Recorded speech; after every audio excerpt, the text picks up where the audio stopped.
Welcome to my channel. अस्सलामुअलैकुम। आइए जानते हैं परवान नाम के मायने और उसकी तफसील।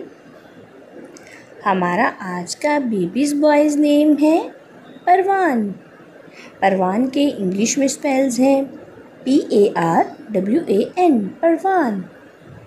ये एक इस्लामिक नेम है और लड़कों के लिए रखा जाता है ये नाम परवान।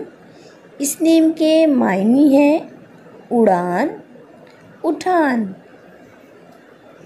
इस नेम की तफसील है परवान हैदर, परवान अहमर। इस तरह से हम ये नाम रख सकते हैं। आप भी अपने नाम का मायने जानने के लिए कमेंट्स में अपना नाम लिखें और मायने जानिए। एंड अपने नाम की स्पेशल वीडियो बनवाने के लिए भी आप मेरे कमेंट बॉक्स में अपना नाम कमेंट कर सकते हैं। And please like the video, subscribe my channel, share with friends. Okay dears, फिर मिलेंगे न्यू वीडियो के साथ। अपना ख्याल रखिएगा, दुआ में याद रखिएगा। अल्लाह हाफिज़।